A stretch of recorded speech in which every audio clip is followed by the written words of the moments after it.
Baik, puji Tuhan. Selamat siang, selamat hari Minggu, Ibu Bapak, Saudara yang kasih Tuhan. Halo, selamat hari Minggu, selamat siang. Apa kabar? Ya, minggu ini minggu kemerdekaan ya, merdeka. Iya, kita akan merayakan ulang tahun kemerdekaan di 17 Agustus, hari Kamis ya. Ya puji Tuhan, Tuhan baik, Tuhan tetap menjaga negara kita, Tuhan tetap menjaga. Walaupun dengan berbagai kondisi yang ada, bangsa ini sudah melewati banyak masa, tapi kalau sampai hari ini kita ada, saya percaya sebagaimana janji Tuhan, itu karena umat-umat Tuhan selalu berdoa bagi bangsa ini. Saya sangat percaya, ingat saudara, ketika Tuhan ingin membinasakan Sodom dan Gomora, karena kejahatan di sana luar biasa, akhirnya Abraham nego sama Tuhan. Tuhan, kalau ada 50 orang di sana, masa engkau binasakan? Enggak. Kalau ada 50 umatku, enggak akan kubinasakan. Kalau 40 gimana? Enggak juga kubinasakan. Kalau 30 gimana? Enggak juga kubinasakan. 20 gimana? Enggak juga kubinasakan. Cuma sayangnya, yang ada hanya Lot, istrinya dan 2 anaknya. Itu pun imannya setengah-setengah. Tetapi saudara lihat, ketika Tuhan ingin binasakan Sodom dan Gomora, Tuhan katakan, oke, Lot, bawa keluar istri dan anak-anakmu, tapi jangan lihat ke belakang. Jadi kalaupun Tuhan menghukum Sodom dan Gomora, tapi Tuhan tetap melepaskan umatnya. Amin saudara?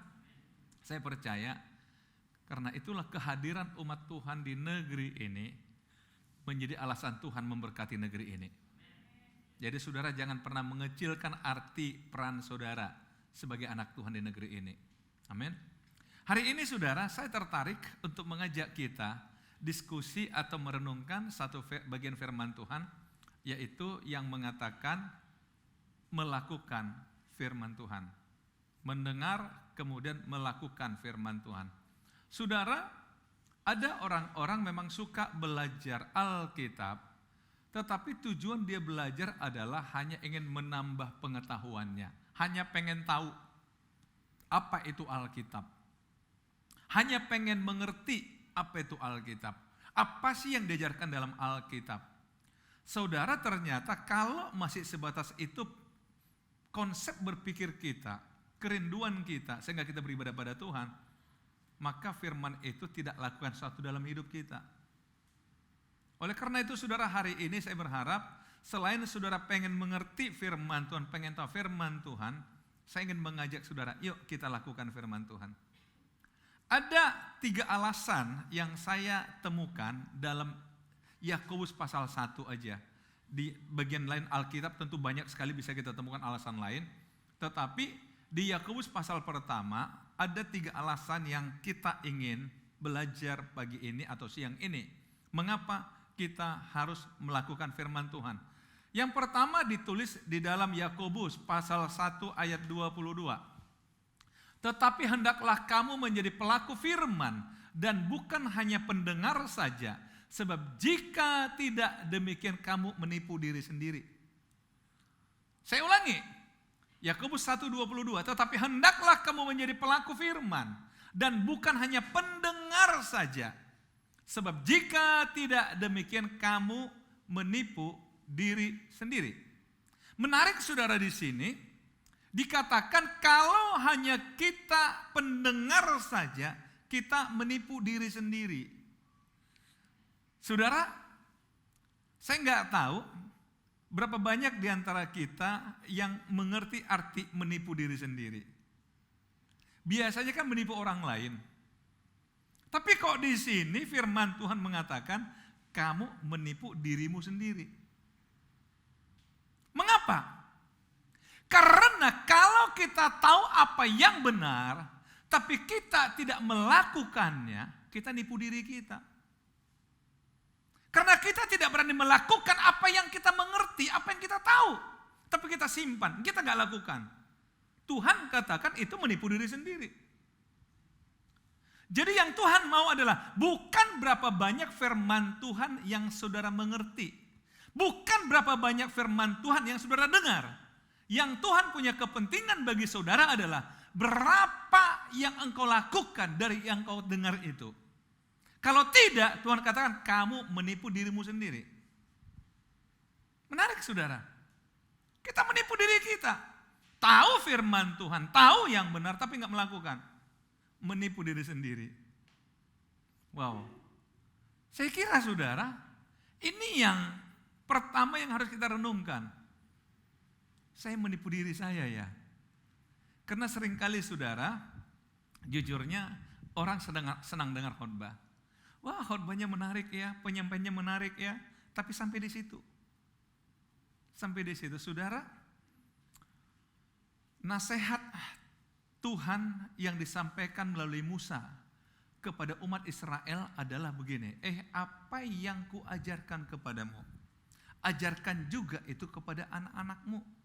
Ajarkanlah kepada mereka waktu kamu duduk bersama dengan dia, waktu kamu dalam perjalanan bersama dengan anak-anakmu, bahkan waktu kamu berbaring bersama dengan anakmu, ajarkan. Sebab dengan demikian perjalananmu akan berhasil.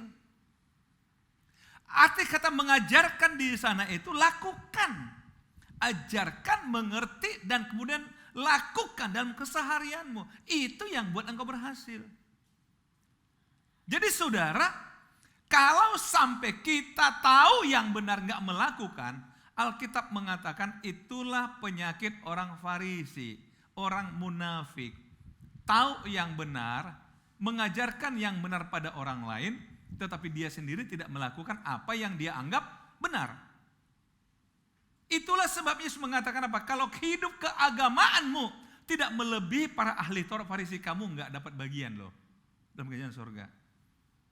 Jadi sekali lagi saudara, kita kalau suka dengar firman Allah tapi gak melakukan, kita menipu siapa? Diri sendiri. Kita menipu diri sendiri. Itu yang pertama saudara, yang harus kita pahami. Mengapa akhirnya kita harus melakukan? Supaya kita gak menipu diri sendiri. Dulu awal-awal saya jadi anak Tuhan saudara, saya merasa firman Tuhan itu jadi tekanan, stres. Semakin baca Alkitab, semakin banyak perintahnya. Semakin banyak larangannya. Ini gak boleh, itu gak boleh. Harus begini, harus begitu. Rasanya hidup saya ini kok jadi dibatasi ya. Itu pemikiran saya dulu. Rasanya Karena apa? Karena kita merasa firman Tuhan itu hanya sebagai sebuah peraturan yang membatasi kita. Bukan sesuatu yang mengajar kita untuk melakukan sesuatu. Konsep berpikirnya kelirunya di situ saudara. Kita tidak merasa firman itu mengajar kita untuk melakukan yang benar. Untuk kepentingan kita.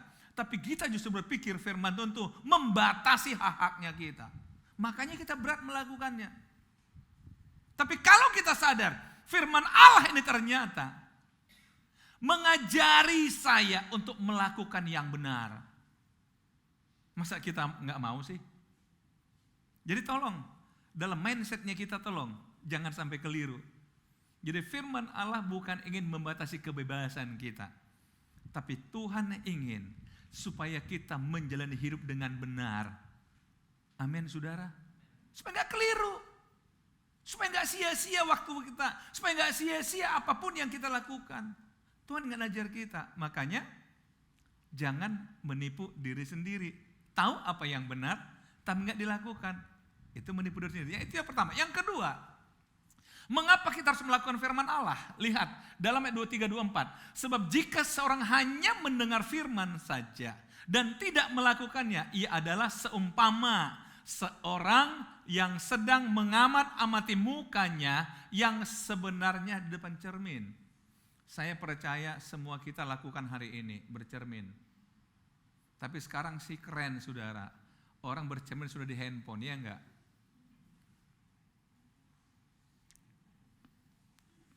Wah, keren sekarang ini saudara. Jadi saudara kalau ada lihat handphone kayak gini-gini, itu sedang bercermin dia itu. Betul saudara? Apalagi wanita. Yang lain boleh tinggal, handphone gak boleh. Karena multifungsi. Selain memoto makanan yang mau dimakan, tetapi juga bercermin. Siapa tahu ada, itulah. Saudara-saudara, apa sih tujuan kita bercermin? Kan untuk memeriksa sesuatu, betul nggak?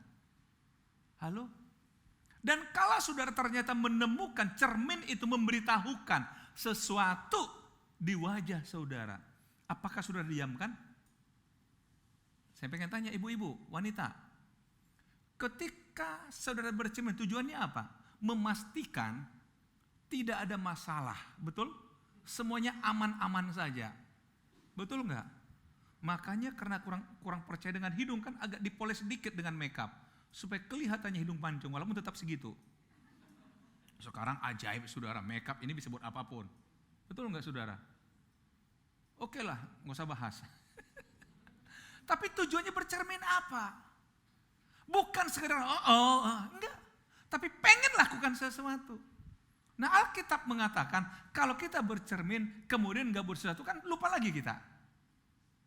Apakah ada antara kita bercermin kemudian di cermin ditunjukkan, oh di sini ada hitam, kemudian cermin letakkan baru kita ambil tisu gini-gini? Enggak kan? Tetap di depan. Benar nggak saudara? Tolong, kalau saya salah tolong kasih tahu saya. Tujuannya apa? Memastikan kalau ada yang salah, saya bisa perbaiki. Kan itu. Tetapi kalau kita sudah bercermin, letakkan cermin, kita pasti lupa di mana tadi yang nggak baik ini. Itu semua dikatakan, baru saja ia memenang dirinya, ia sudah pergi atau ia segera lupa bagaimana rupanya. Pernah gak saudara lihat foto, saudara bingung, ini siapa? Padahal itu diri saudara. Saya pernah. Saya bingung, ini siapa ya? Lama-lama, itu kamu. Oh iya. Rupanya itu foto sekian tahun yang lalu. Kita udah lupa. Sama saudara. Mengapa kita lakukan firman Tuhan? Supaya gak lupa. Supaya tidak lupa. Sekali lagi, supaya tidak lupa.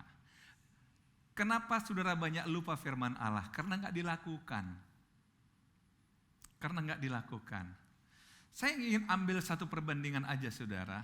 Orang belajar berenang, boleh nggak belajar berenang cuma di ruang kelas? Misalkan kita les renang ya. Perlu bawa pakaian renang Pak? Oh nggak perlu. Kita soalnya belajar cukup teori. Supaya nanti tinggal bertanding. Oke. Masuk di kelas. Artinya renang begini. Ini kolam renang. Nanti kalau gaya dada begini, gaya bebas begini, posisi tangan begini, cara ngambil pernapasan begini. Oke, semua paham? Ayo kita bertanding sekarang, masuk kolam renang. Kira-kira bisa nggak? Halo? Nggak bisa.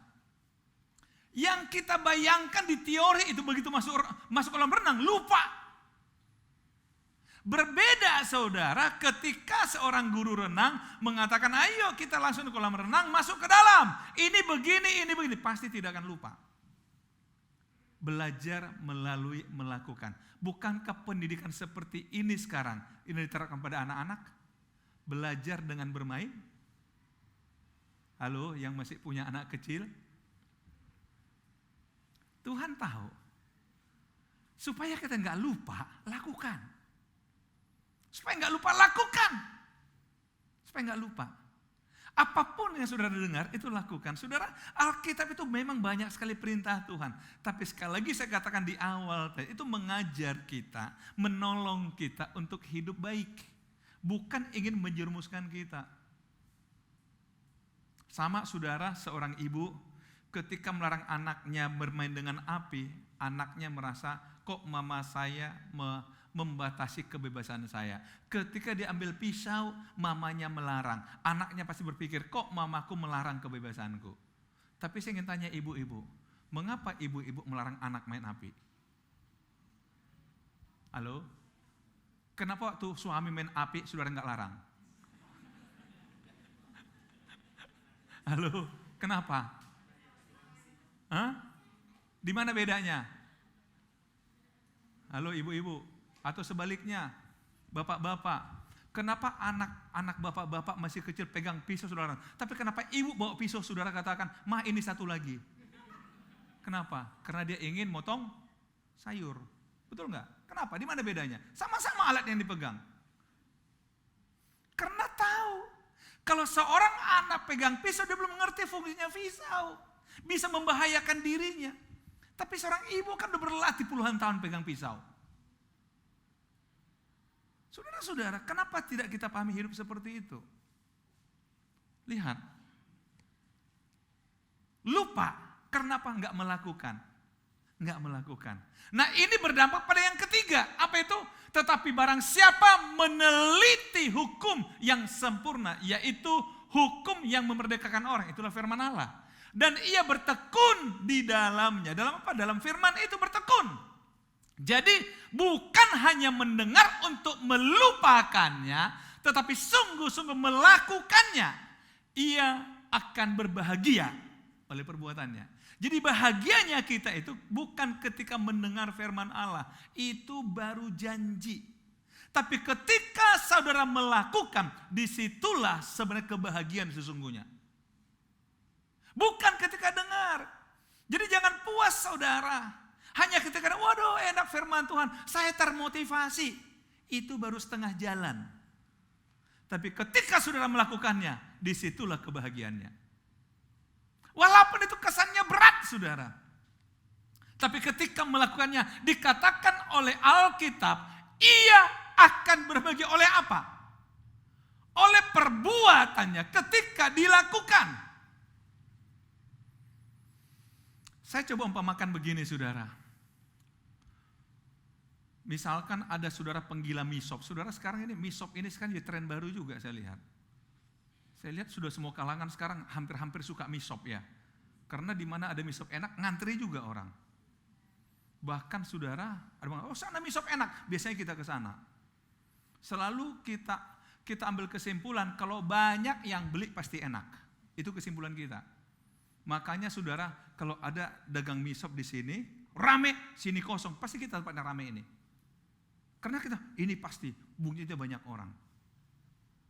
Saudara-saudara, tapi kalau produk di sana misop enak, kita baru sekedar air liur aja keluar, enak ya, oh gini-gini enak ya. Tapi kita tidak pernah bisa tahu rasanya kecuali kita memakannya. Setuju? Setuju? Saudara nggak setuju kayak dengan saya? Apa contohnya keliru, misop terlalu rendah? BPK gimana? Gimana kalau BPK kita kasih contoh? Lebih menantang? Halo? Karena misop makanan. Tapi kalau BPK boleh nih. Gimana saudara? Kita baru tahu rasanya enak atau tidak setelah memakannya. Inti saya di situ. Kalau hanya kata orang, ya kita nggak tahu. Sama firman Allah juga. Saudara baru tahu bahagianya ketika melakukannya. Bukan ketika mendengarnya. Kalau mendengar sekali lagi saudara baru dapat janji. Dapat janji aja udah senang. Apalagi ketika dilakukan saudara. Apalagi ketika dilakukan. Pasti kita bahagia. Ada satu kisah saudara, seorang anak Tuhan. Dia seorang pemain musik di gereja. Ini zaman dulu dia pemain piano di gereja. Setiap ibadah dia main piano. Seorang wanita setengah baya, dia berkomitmen tidak menikah, tetapi dia mengadopsi 2 anak perempuan. Ketika anaknya umur 13-14 tahun, si wanita ini selain di gereja sebagai pemain piano, dia juga untuk hidup sehari-hari, dia menjadi guru piano, mengajar orang-orang main piano. Saudara, satu ketika dia pulang mengajar piano, dia di mobilnya, tiba-tiba dia merasa kedua kakinya seperti sakit sekali, mulai agak kebas begitu. Kedua tangannya juga dia merasa mulai dari jari-jari, tiba-tiba agak kebas begitu. Tapi dia masih bisa memaksakan mobilnya sampai di rumah. Sampai di rumah dia klekson keras itu mobilnya, sehingga 2 anak remajanya, anak adopsinya itu keluar, ada apa ma? Ada apa ma? Dia bilang, tolong mama, ini sakit sekali. Singkat cerita, dia digotong oleh kedua anak remajanya. Ditaruh di tempat tidur. Dia katakan, tolong hubungi dokter, mama udah gak kuat. Tolong hubungi dokter, sakit sekali. Mulai dari ujung kaki dan ujung tangan, sakit sekali. Saudara-saudara, akhirnya anaknya hubungi dokter dan dokter datang segera. Dokter merasa ada sesuatu yang tidak biasa. Dan akhirnya dilarikan rumah sakit. Saudara, ternyata ibu ini terserang sejenis virus. Saya di buku itu sih dijelaskan virusnya apa, tapi saya nggak ingat. Sejenis virus yang memulai dari ujung jari. Jadi kedua ujung jari, kedua tangan dan kedua kaki terserang. Dan virus ini bergerak mengikuti aliran darah. Yang luar biasa adalah setiap persendian yang dilewati virus ini lumpuh langsung. Saya nggak tahu saudara yang tahu medis barangkali penyakitnya apa. Setiap sendi lumpuh. Dan waktu itu ketika diperiksa dokter, itu sudah melewati pergelangan tangan dan pergelangan kaki. Dokter katakan pada ibu nih, ibu, kita berpacu dengan waktu. Kita harus amputasi ibu kedua tangan dan kedua kaki. Saudara-saudara, ibu dikatakan apa cara lain? Dokter bilang, ibu, kita berpacu dengan waktu. Sebab kalau sampai dia lewat lagi sampai di siku ini berarti kita potong di sini. Kalau di sini kita potong di sini, kita potong di sini. Ayo ibu putuskan sekarang. Ibu ini terdiam sejenak, dia berdoa sama Tuhan. Tuhan, kalaulah harus ini kulewati, aku harus lewati. Yang penting aku masih bisa hidup. Singkat cerita, saudara, dia masuk ruang operasi, maka dipotonglah kedua kakinya dan kedua tangannya. Jadi kakinya tinggal hanya sebatas lutut dan tangan sebatas siku ke atas. Dioperasi, setelah operasi saudara, dia menangis. Dia melihat kedua kakinya sudah enggak ada. Dia melihat kedua tangannya sudah tidak ada. Saudara, yang paling dipikirkan apa? Dia bekerja dengan jari. Menghidupi anak-anaknya dengan jari. Dia pemusik di gereja. Udah pasti semua hilang. Semua hilang.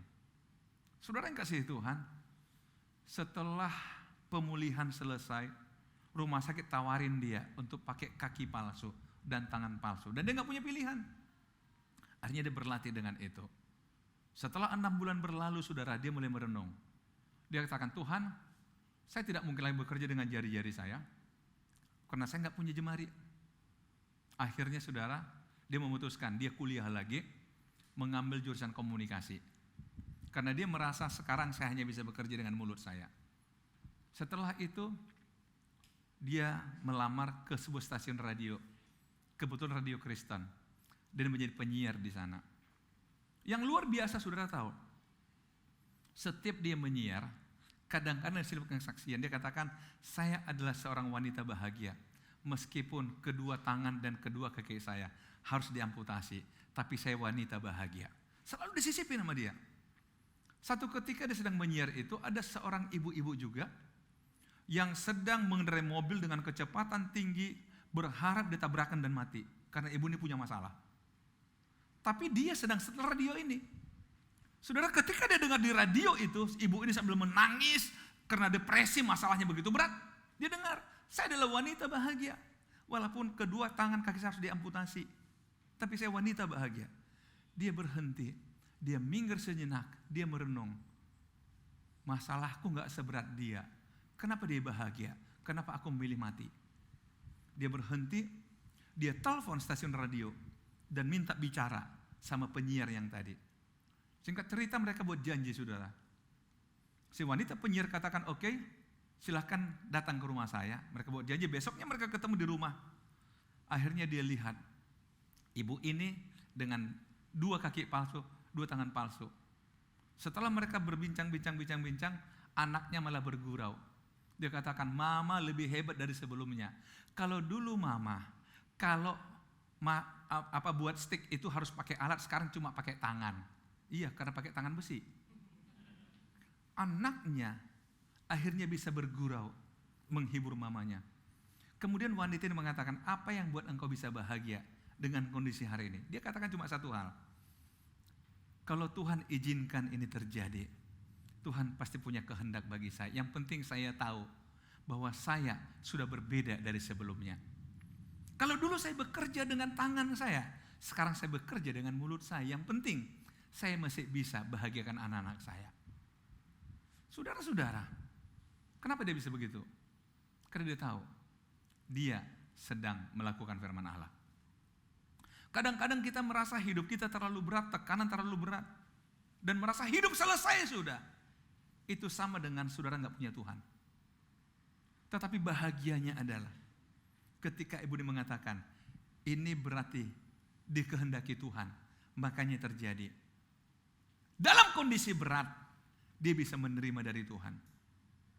Saudara-saudara, karena itu, kalau kita kembali kepada Alkitab, kita lihat di dalam Mazmur pasal 1, Alkitab mengatakan begini, berbahagialah orang yang tidak berjalan menurut orang fasik, yang tidak berdiri jalan orang berdosa, dan yang tidak duduk dalam kumpulan pencemooh, tetapi yang kesukaannya adalah Taurat Tuhan, dan yang merenungkan Taurat itu siang dan malam.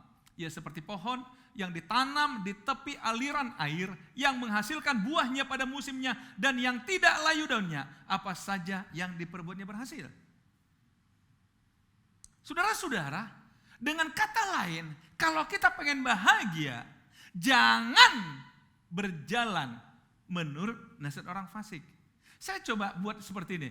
Orang yang tidak berjalan menurut nasihat orang fasik adalah berbahagia.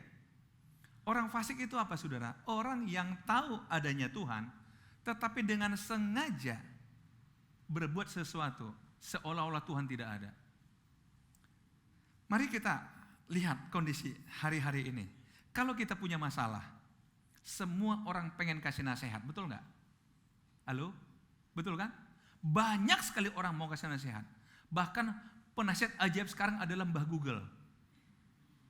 Berapa banyak sudah minta nasihat sama Google? Akhirnya masalah bukan tambah selesai, tambah rumit di pikiran saudara. Karena apa? Kok banyak sekali nasihat?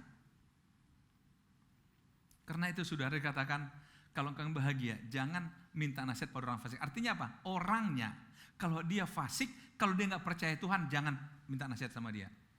Yang kedua, tidak berdiri di jalan berdosa. Artinya apa? Kalau saudara tahu itu tempat orang berdosa, jangan di situ. Jangan ada di situ. Tuhan katakan kau tidak bahagia. Loh, aku cuma berdiri kan, ngapain juga berdiri di situ? Kalau saudara orang benar, ngapain berdiri di jalan berdosa? Oh, saya cuma nonton.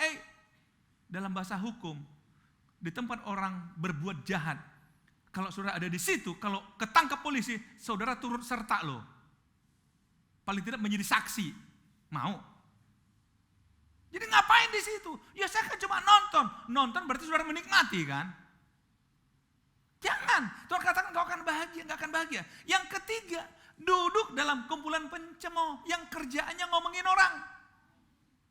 Halo? Kan ada orang suka ketemu kumpul-kumpul tapi ngomongin orang, gosipin, kepoin orang. Nggak bahagia saudara, nggak bahagia.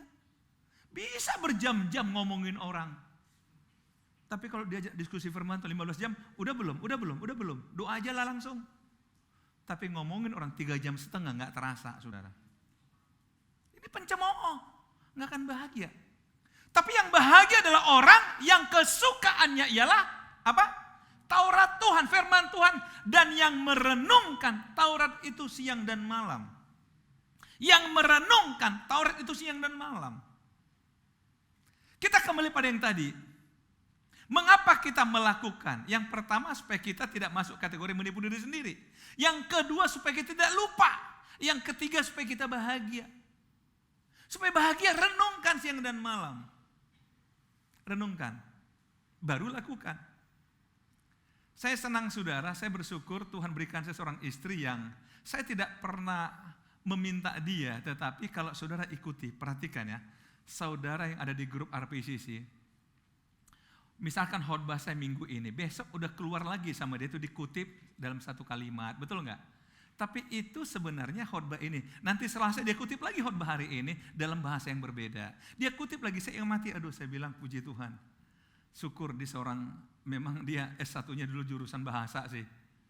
Jadi memang dia pintar merangkai itu sampai nanti harinya minggu lagi. Dia tunggu khotbah berikutnya. Saudara bersyukurlah diingatkan setiap hari. Kalau saudara baca. Sayangnya kan nggak buka. Nah ini saudara, jadi saudara nggak mau diingatin. Supaya apa? Setidaknya satu hari ada bahan perenungan saudara. Nah bagi orang yang kesukaannya Taurat Tuhan dan merenungkannya, apa janji Tuhan? Lihat, ia seperti pohon yang ditanam di tepi aliran air. Kalau pohon ditanam di tepi aliran air, apa? Menghasilkan buahnya pada musimnya. Pada waktunya saudara memang berbuah sesuatu. Yang kedua, tidak layu daunnya. Umur boleh 50, tapi kelihatan seperti 32. Misalnya, karena ceria, sukacita, bahagia. Jangan terbalik saudara. Orang katakan, udah berapa cucu bu? Padahal baru 34. Halo? Itu nyakitin loh saudara. Tapi kalau dikatakan, aduh bapak udah ada 40.